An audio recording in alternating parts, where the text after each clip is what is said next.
These books are about time travel, and I wish I could travel back in time to reread them for the first time.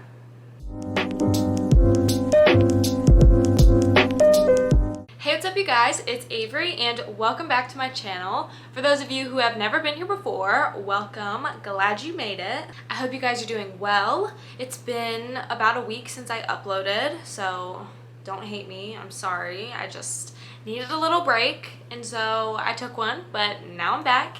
And during my little break, I read quite a few books, and I'm going to be talking about two today that I really enjoyed. Before the Coffee Gets Cold and Tales from the Cafe, which is the sequel, by Toshikazu Kawaguchi. But if you watched my last upload, which was Reading for 24 Hours, you know that I started this book at the very end of my 24 hours, so I didn't get to finish it then, but I did finish it in the next few days, and I really enjoyed it. And because I really enjoyed this one, I went ahead and read the sequel and also really loved it. I gave both of these books 5 stars because they are just simple but moving. I think that's kind of a good way to describe them, is that they are like simple in the concept of what it is, but everything that happens is very moving, and you're just like very emotionally stimulated by these books. So what are they about, you may be asking? This whole video will be spoiler free because obviously I want you guys to read these books because I really enjoyed them, so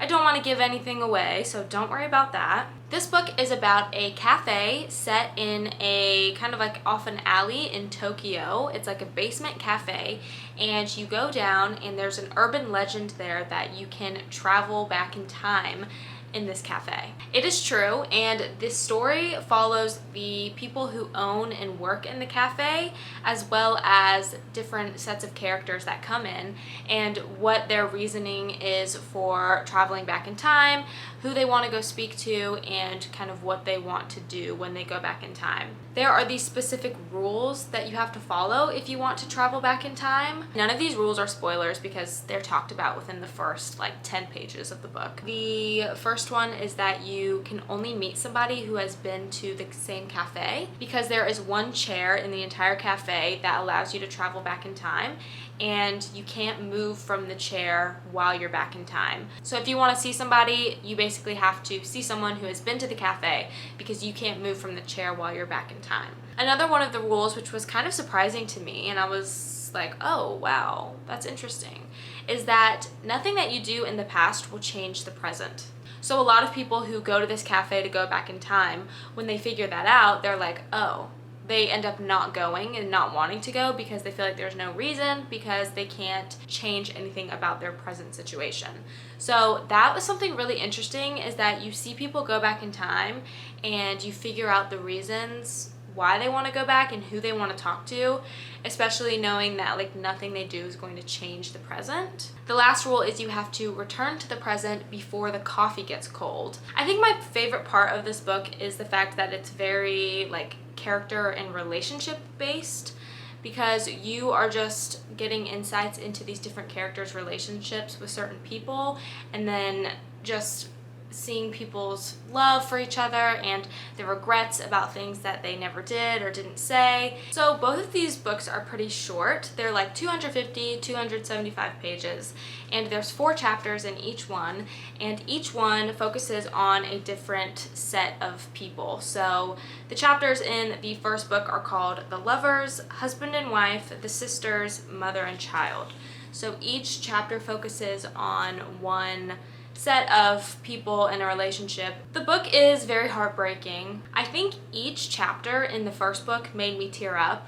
Like literally each chapter made me cry, because the stories and the relationships are just so moving, and you just really feel for each of the people. And the book deals with the death of not a lot of different people, but a few of the stories deal with someone going back in time to see someone who has passed away, as well as a husband and a wife where the husband has Alzheimer's, and so he's beginning to forget his wife. But I will say the uplifting part of this book, because the book is ultimately, I feel like, an uplifting story, is that even though the people go back in time and they can't do anything that will change the present, usually when they come back in time, there is something that they've learned from the past that allows them to make changes to their own present.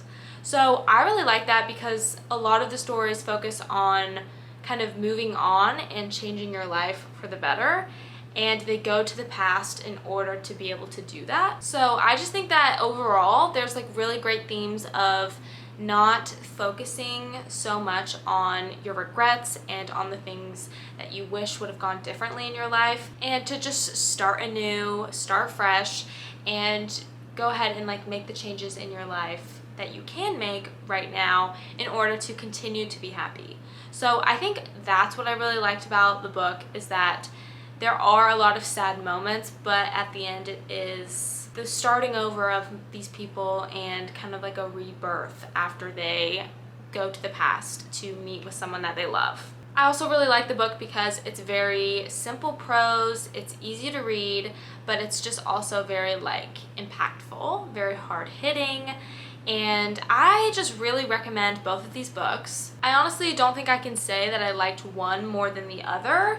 I really liked the first one, but I also really liked the second one too. So there are characters that have their moment but then don't really reappear in the stories, but there are like reoccurring characters who are the owner of the cafe and the waitress in the cafe, Kazu. I really liked how there were some characters that were in each chapter and in both of the books, because they are kind of like the heart and soul of the cafe. So you come to love all of the people who come to travel back in time, but you also come to love the people who run the cafe as well, and you like feel for them, and there's things in their lives that are, you know, upsetting, and you want them to travel back and do certain things, and so that's also a really, really good part of it.